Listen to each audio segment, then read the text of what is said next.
Good morning, Anna. Good morning, ma'am.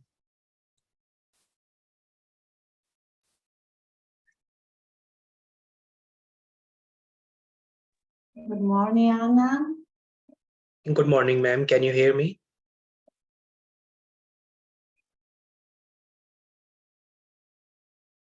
Good morning. Do you hear me? Yes, I can hear. I can hear you. Can you hear me? Yes. We're waiting for the student. Okay, the student is here.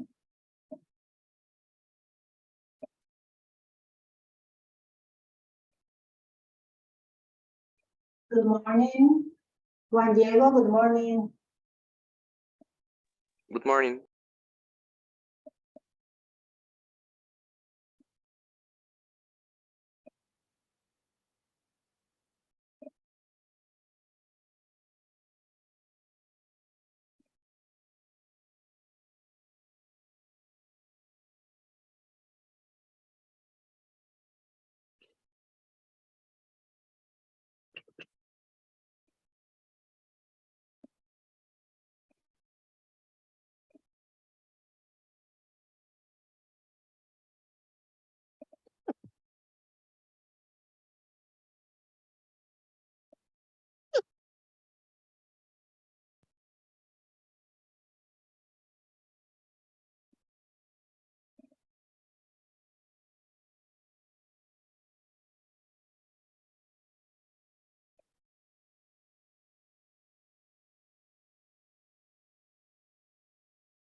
You can start, teacher.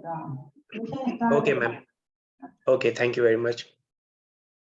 So, welcome to the science class, biology. And in today's lecture, we will discuss 4 topics: salts, valence electrons, groups, and bonding. So, we are starting from salts. So, we will discuss introduction first, and then we will proceed to further details. So chemical salts are a type of ionic compound that is formed when an acid reacts with a base. So what we are trying to establish here is that salt is a product of a neutralization reaction. Whenever an acid reacts with a base, the product will always be a salt and water. So I hope this point is very clear, and it is very fundamental to the concept of salt formation. They have characteristic crystalline structure. All the salts, they are crystalline. They are crystal-like. As you can see here in this picture, we have a crystal. So what is a crystal? Crystal is a solid which has a geometrical shape, and we can classify the ions according to the geometrical laws. So that's what we call a crystal. So they have a characteristic crystalline structure and are made up of positively charged cations and negatively charged anions. So I hope you guys must be familiar with the terms cations and anions. So cations are positively charged ions, and anions are negatively charged ions. So I hope introduction is clear. Here is a picture of a salt. This is sodium chloride, which is called table salt, that we use in our food or for seasoning, right? Whenever you try to cook something, steak, you season it with salt and pepper. So how salts are formed, or the formation of salts? So chemical salts are formed when an acid and a base reacts in a process known as neutralization. So always remember that whenever an acid reacts with a base, a neutralization reaction takes place, and as a result, salt is formed. Okay, so the hydrogen ions from the acid combine with the hydroxide ions from the base to form water, leaving behind a salt. For example, the reaction between hydrochloric acid, the formula is HCl, and sodium hydroxide, NaOH, results in the formation of sodium chloride, NaCl, and water, H2O.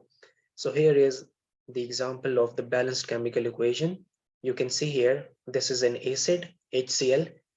We call this hydrochloric acid or hydrogen chloride. And this is a base, sodium hydroxide, NaOH. And when they react together, they form water and salt.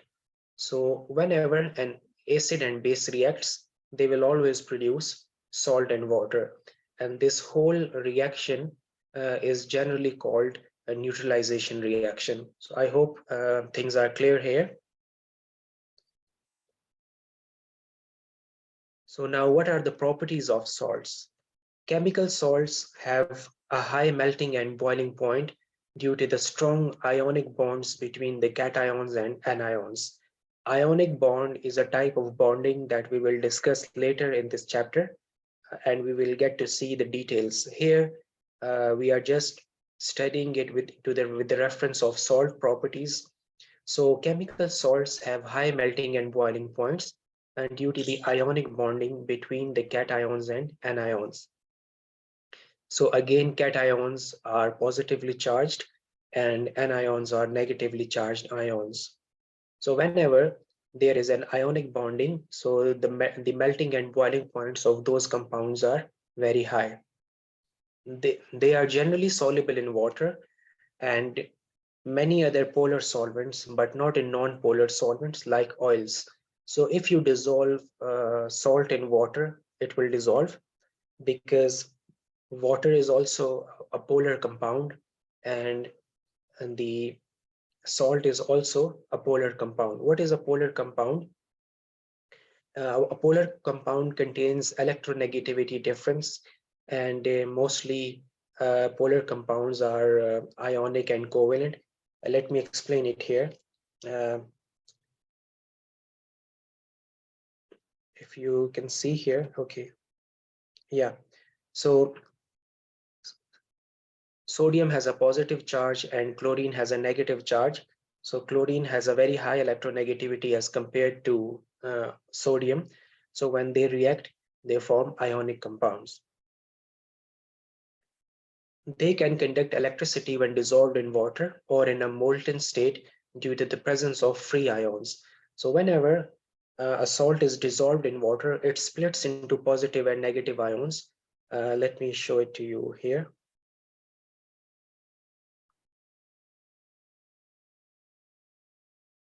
I hope you can see this screen. So this is sodium chloride, NaCl.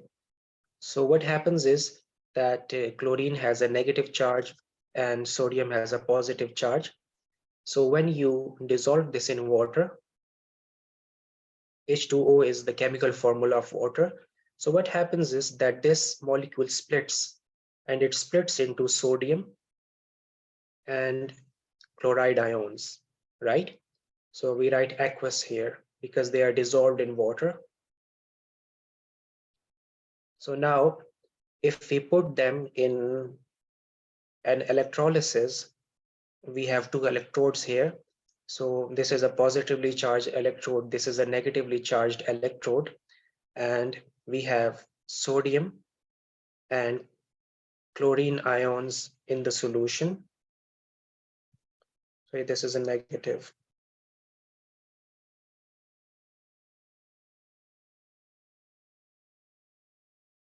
So what will happen? And we connect these two with a battery. So this is our battery. We call it voltage V, right? So what happens is that this sodium, let me change the color so that you guys can see properly. So this sodium will travel to this negatively charged electrode, and this chlorine or chloride, which has a negative charge, it will move towards the positive end. So this is how they can conduct electricity when they are in the molten form, right? So this is a solid form. And this salt will not conduct electricity when it is in solid form. It will only conduct electricity when it is in molten form, right? So I hope this is clear.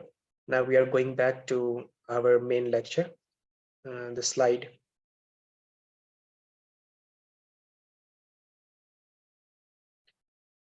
So they can conduct electricity when dissolved in water or in a molten state due to the presence of free ions, and that we just saw. So uses of salt. Chemical salts have a wide range of uses in various industries and applications.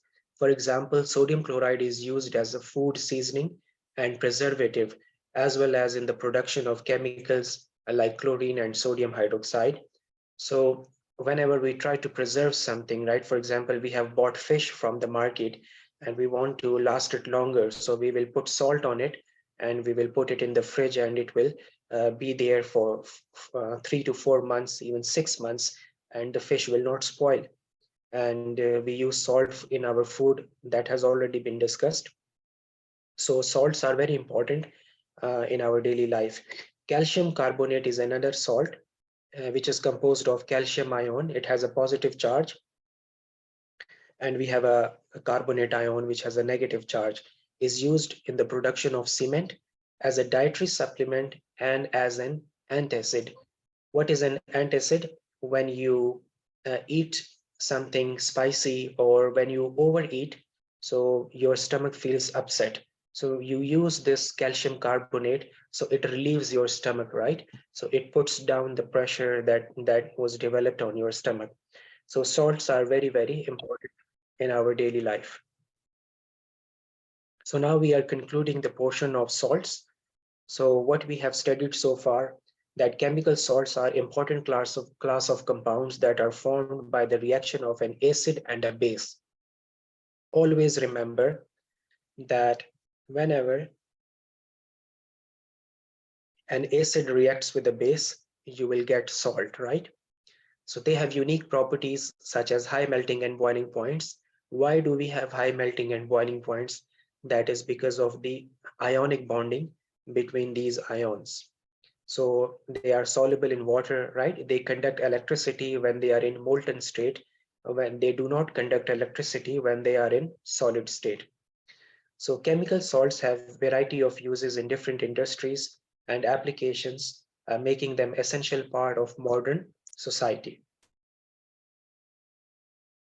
So now we are moving towards the valence electrons. This is our second topic for today's class. So what are valence electrons? Valence electrons are the outermost electrons in an atom that participate in chemical bonding. If you guys remember in our last class, we studied this in detail. So we are now just discussing valence electrons. So they are located in the highest principal energy level of atom or the outermost shell and are involved in forming chemical bonds with other atoms. So if you can see here, or if you remember from the last class, we studied that the first shell can only contain 2 electrons. So we have 1 electron here, and we have this second electron here, 2 electrons. Now the second shell can contain 8 electrons at maximum. So the atomic number for nitrogen is 7. It means that it contains 7 total electrons, right? So when we will fill 2 electrons in the first shell, we will be left with 5 electrons. So we accommodate 5 electrons in the last shell or the outermost shell. This is first electron, 2, 3, 4, and 5, right? So if somebody asks you that how many valence electrons do we have in the nitrogen atom, so what will you say, Kwan? What will be your answer? If I ask you that how many valence electrons do we have in nitrogen?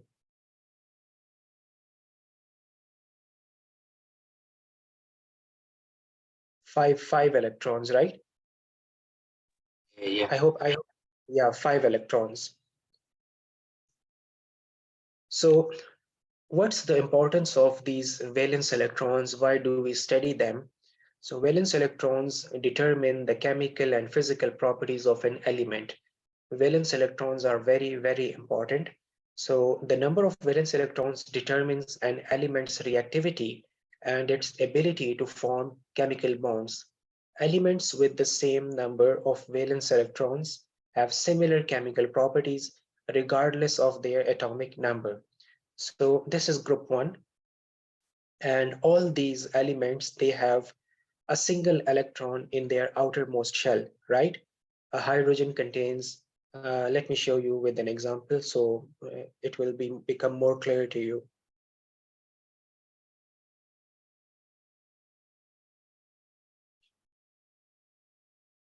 So let's say we are talking about hydrogen, right? Hydrogen contains one electron. What happens is that it has a nucleus, one proton, and one electron that revolves around this positively charged nucleus. And lithium, it is another element, and its atomic number is 3, and it has 3 electrons, right? So this is the first shell of lithium, and we can put 2 electrons here.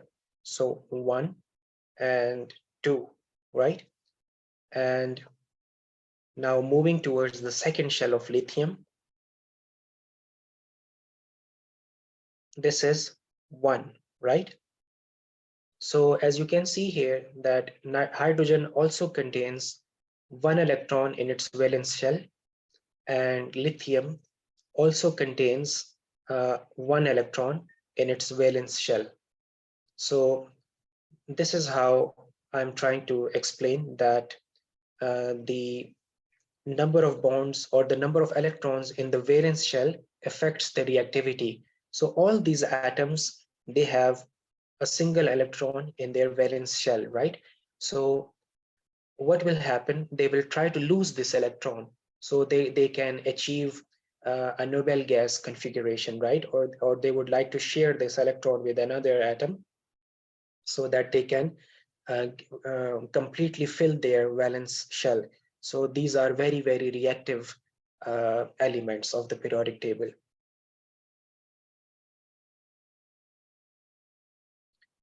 Yes, Quan, the valence electrons are the ones in the outside orbit. Yes.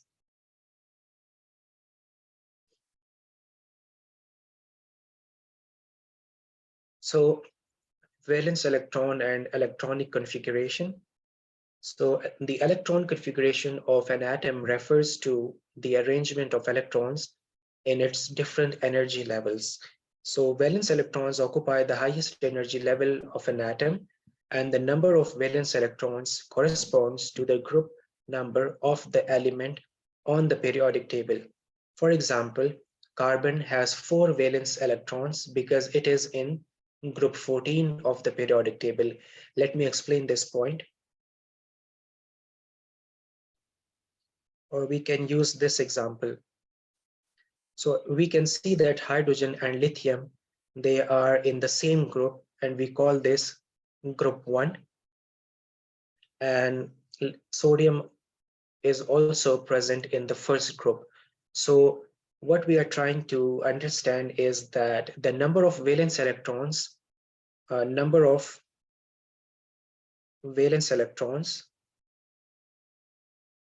is equal to group number. I hope this point is clear. So now let us take the example of nitrogen. So what is the atomic number of nitrogen? It is 7, right? So in the first shell, we will have 2 electrons. This is first electron, this is second. And in the second shell, how many electrons are left? 5, right? So 1, 2, 3, 4, 5. So 5 electrons in the outermost shell. So the group number will be 15. Okay. So this is how a valence electron can relate to a group number.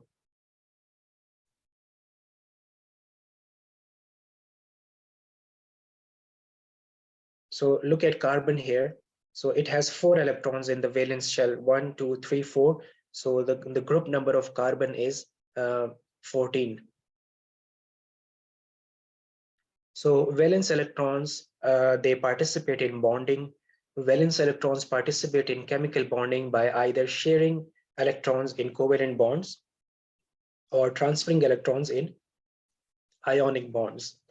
In covalent bonding, two atoms share a pair of electrons to achieve a stable electron configuration. So as you can see here, we have two hydrogen atoms. Each of them contains a single electron in their outermost shell. And as you guys know, that outermost shell can contain two electrons. And when we have two electrons in the outermost shell, the shell is considered complete. And when they come closer, they share these electrons with each other, and a hydrogen molecule is formed. And this is the example of covalent bonding, right? Where the electrons are shared between the atoms. The electrons are not completely transferred, right? So in ionic bondings, electrons are completely transferred from one atom to the other. So electrons are transferred from one atom to another to form ions with opposite charges that attract each other. So if we want to study the example of ionic bonding, we will have sodium chloride. As I explained earlier, that sodium contains a positive charge, and a chlorine molecule contains a negative charge. So what will happen? Sodium has a one electron in its outermost shell, and chlorine needs one electron in its outermost shell to complete it.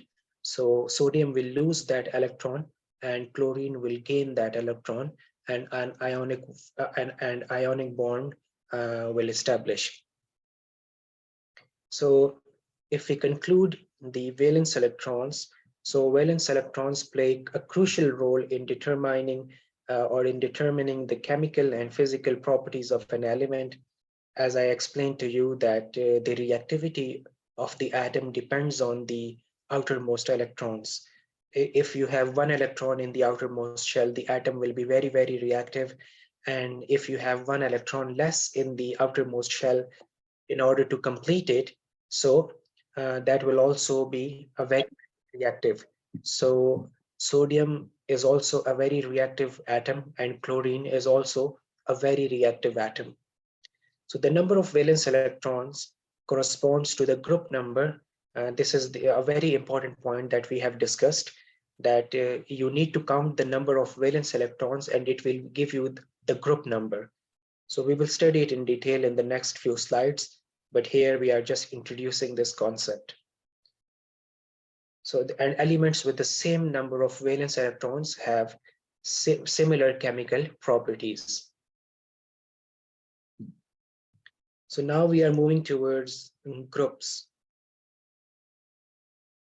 So groups in chemistry, you guys may have heard of the periodic table. We have discussed it in our previous classes related to different topics. So groups in chemistry refer to a specific set of elements that have similar properties due to their shared electron configuration, right? So here you can see this picture again. So why all these elements, they are in this group 1? Because all these atoms, they contain a single electron in their valence shell. This is a very important point, and it is very important for you to understand. How many total groups do we have?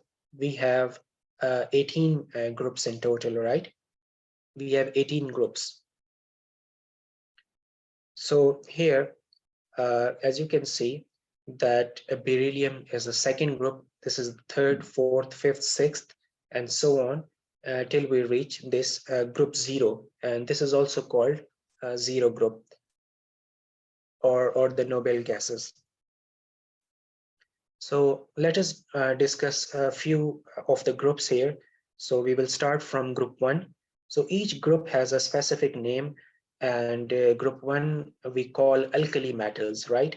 So why do we call alkali metals? Because they react with hydroxide ion and they form bases. So group 1 in the periodic table contains the alkali metals, and these elements, they include lithium, sodium, potassium, rubidium, cesium, and francium. So these elements or atoms, they together make group 1.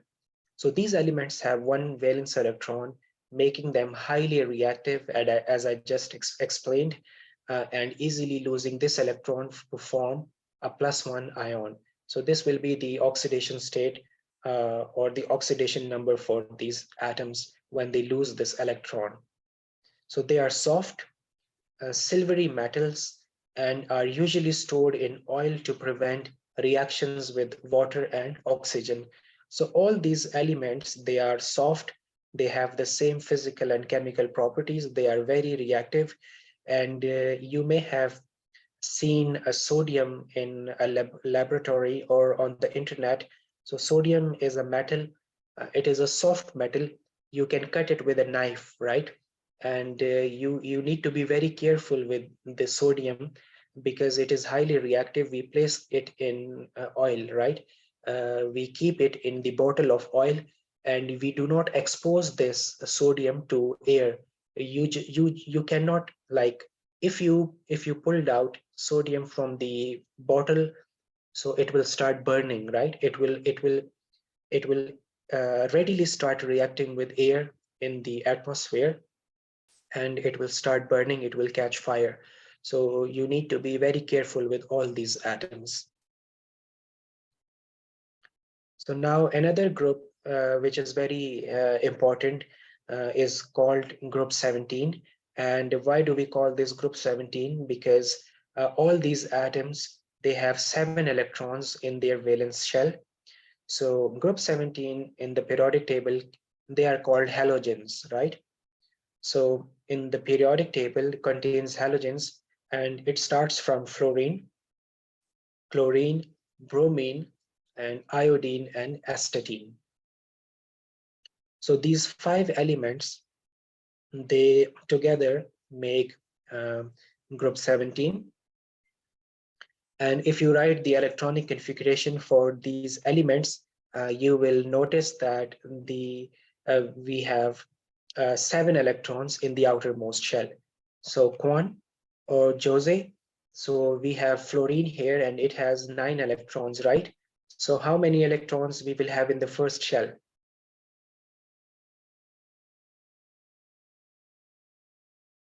Quan, how many electrons we will have in the first shell of fluorine? 2. Excellent, very good.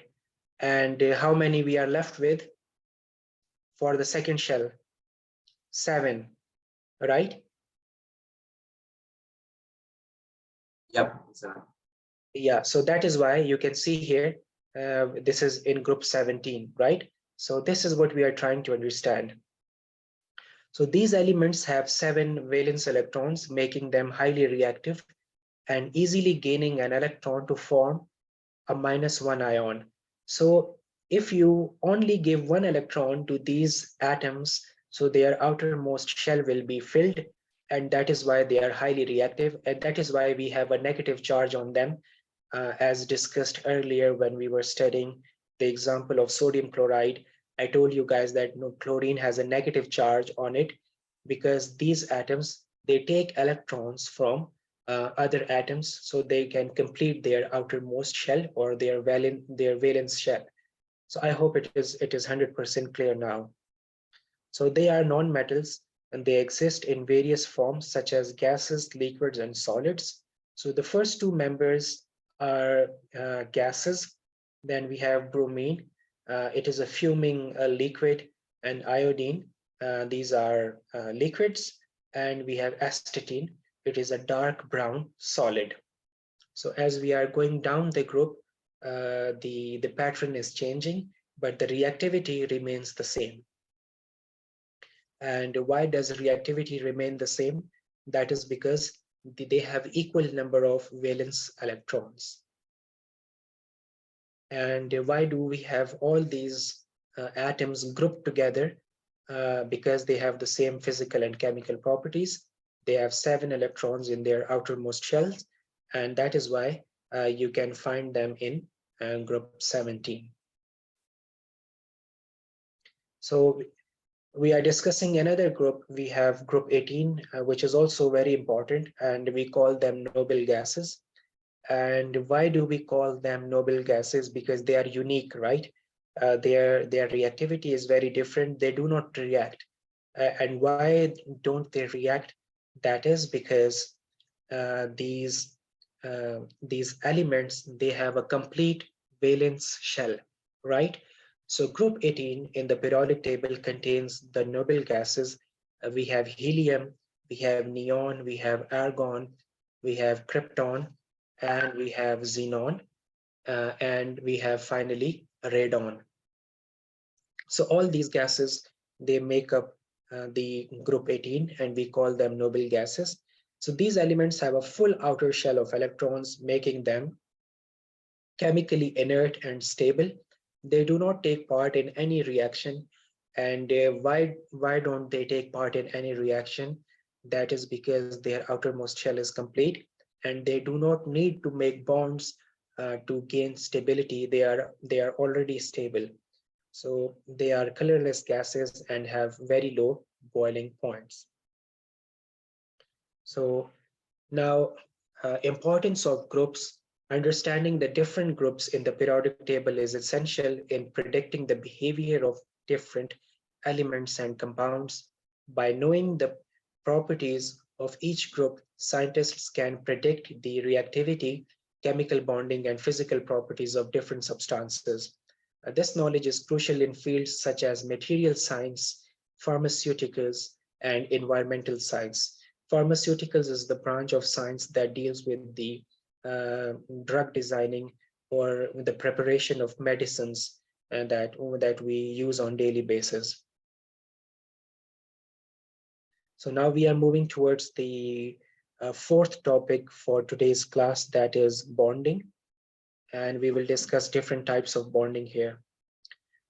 So chemical bonds is the process, or the chemical bonding, or a chemical bonding is the process by which atoms are held together to form molecules or compounds. So bonding, as a general term, when we say that they have a very good bond between friends. So why do we say that? Like, for example, we will see friends in the classroom and we will say that, oh, these two guys are friends. So they share a unique bond, right? They have somehow same properties. One will need something that the other will have. So the same happens with the atoms in the periodic table. So understanding chemical bonding is essential to understanding the behavior and properties of matter. So as I explained earlier with the example of sodium, that if sodium loses an electron, so its outermost shell will become complete and it will achieve stability. So that is why sodium loses that electron and gets a positive charge. And chlorine needs one electron to fill its valence shell, and it will take that electron from sodium, and it will have a negative charge, and a bond will be formed. A compound will be formed, and that compound will be called as sodium chloride. So types of chemical bondings, we have different types of chemical bonds.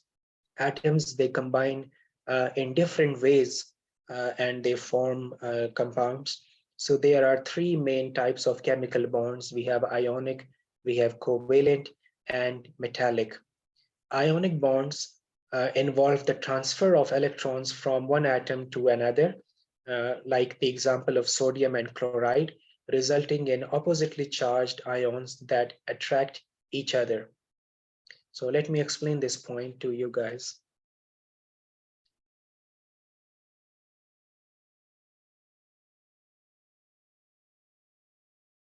Okay, so we have sodium, right? And sodium has the atomic number of 11. It has 11 electrons. So the first shell, how many electrons? 2.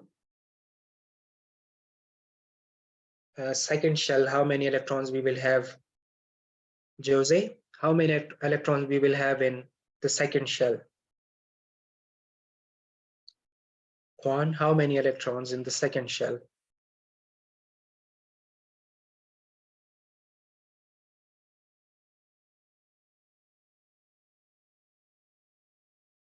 Eight electrons, right? Remember? 2, Yeah, sorry. 8. Yeah.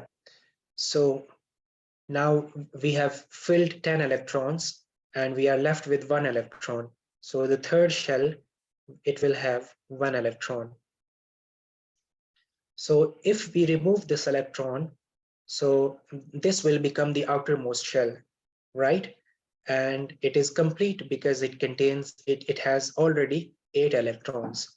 So atoms, they lose electrons or gain electrons so that they can gain stability or they can complete their outermost shells.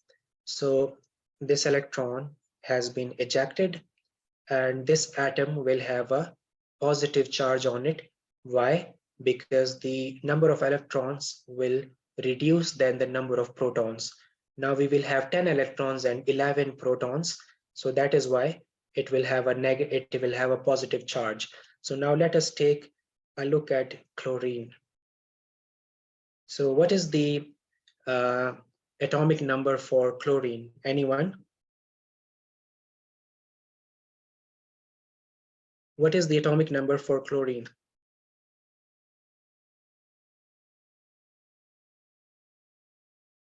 Juan? I'm searching. Yeah, search it.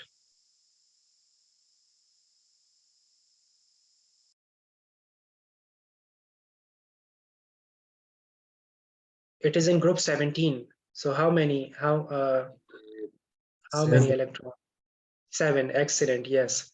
So it has 17 electrons in total. So 2, 8, right? And now we have written 10 here, and then we are left with 7 electrons. So if the third shell gets 1 electron, it will become complete and it will reach 8, right? So now it will have a negative charge on it. So that is why it will take this electron and it will complete its outermost shell. So I hope this point is clear. That is how ionic bond is formed. So sodium will have a positive charge. It has a 1 electron less, and chlorine will have a negative charge, and now it will have 1 more electron, and sodium chloride molecule will be formed, and it is an ionic compound.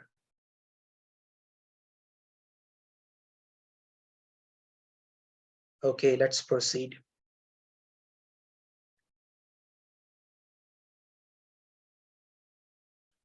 So covalent bonds involve the sharing of electrons between atoms, resulting in a shared electron cloud between them.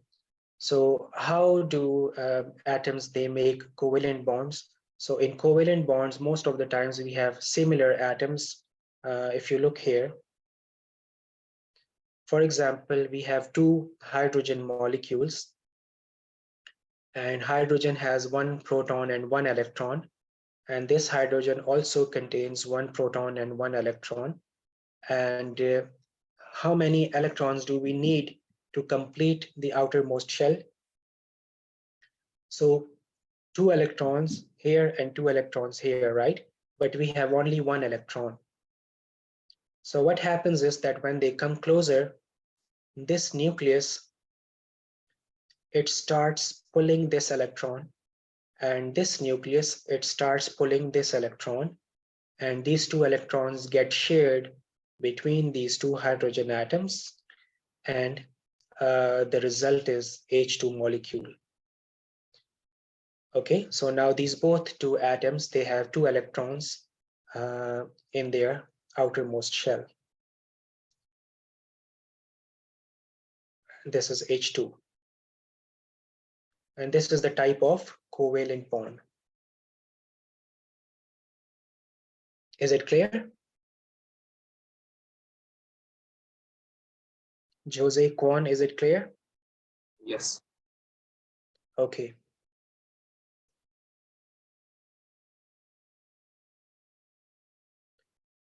So now what is metallic bonding? This is the third type of metallic bonding. Involves the sharing of electrons between metal atoms, resulting in a sea of delocalized electrons that hold the metal atoms together. In order to understand this, if you look here, for example, iron, right? So iron is a metal. Usually a knife or a hammer is made up of iron, right? So this is a type of a hammer. So this is Fe. It's a symbol of iron. So why this piece of iron is solid? Because we have many iron atoms aligned together. They form a perfect pattern. So what is happening? That the electrons and the protons, so positive, negative, positive, negative, positive, negative, positive, negative. So the nuclei of these atoms, they are surrounded by positive and negative charges, right? So you know that a positive and negative, there is attraction between these two charges, and a piece of iron stays solid, right? So this is a type of metallic bonding.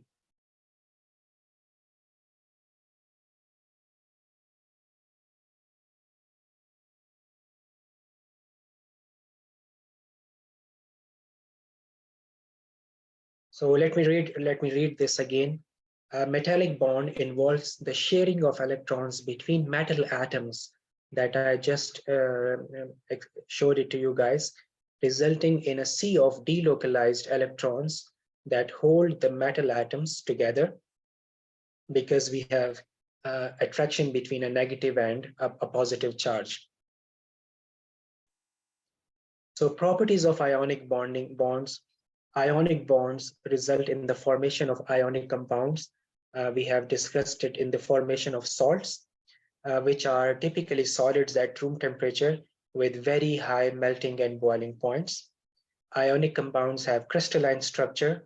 I showed you a picture of salt crystal in our first slide, and are typically soluble in water. You know that why ionic compounds can be dissolved in water, because they split into positive and negative ions.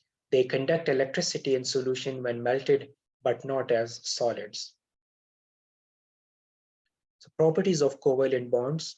So what is the properties of covalent bonds?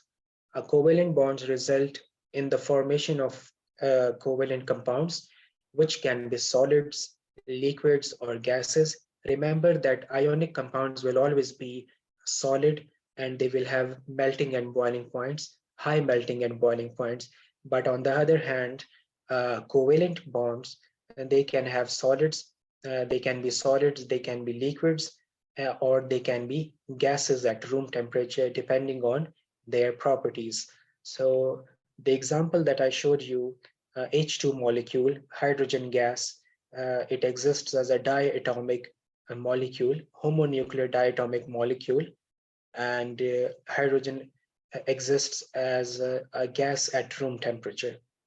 So covalent compounds have a molecular structure and are typically insoluble in water.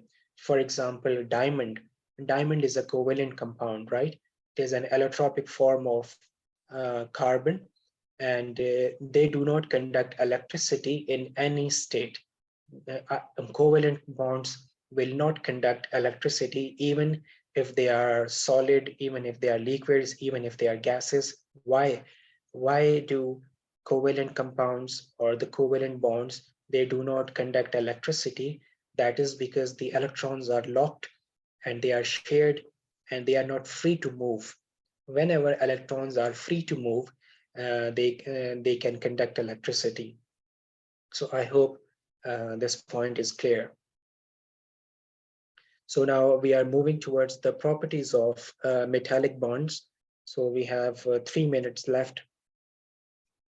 Metallic bonds result in the formation of metallic compounds which are typically solids at room temperature with high melting and boiling points, like a piece of hammer or a knife or any metal, right? You like the exterior of your car or the aeroplane, the exterior of an aeroplane, which is made by aluminum. So they are solid and they have very high melting and boiling points. So metallic compounds have a metallic structure and are typically malleable and ductile. By malleable and ductile, we mean that you can extend them, hammer them, and you can make wires and sheets like copper. You may have seen an electric wire, right? So it has copper inside it, and the copper is stretched into long wires. So this is a property of metallic bonds, that the metallic compounds can be stretched into long wires. They conduct electricity and heat very well due to the delocalized electrons. Since we have delocalized electrons in the metallic bonds, the electrons are free to move. That is why metallic compounds or metals, they can conduct electricity, and that is why we use metals in our electronic devices, in our cell phones, in our laptops, all the electric devices. We have metals because they can conduct electricity. So this was all for today's lecture. We covered 4 topics. So if you have any questions, please you can ask. We have 2 or 3 minutes left.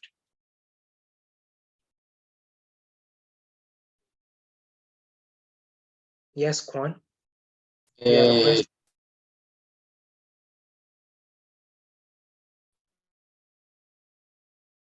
Yes, please ask. Everything clear. Okay, okay. Okay, ma'am, that was all today from my side, 4 topics. Thank you so much for joining. Okay. Yes. Thank you guys. Enjoy the rest of the day. Then I see you next class. Have a wonderful day to all of you.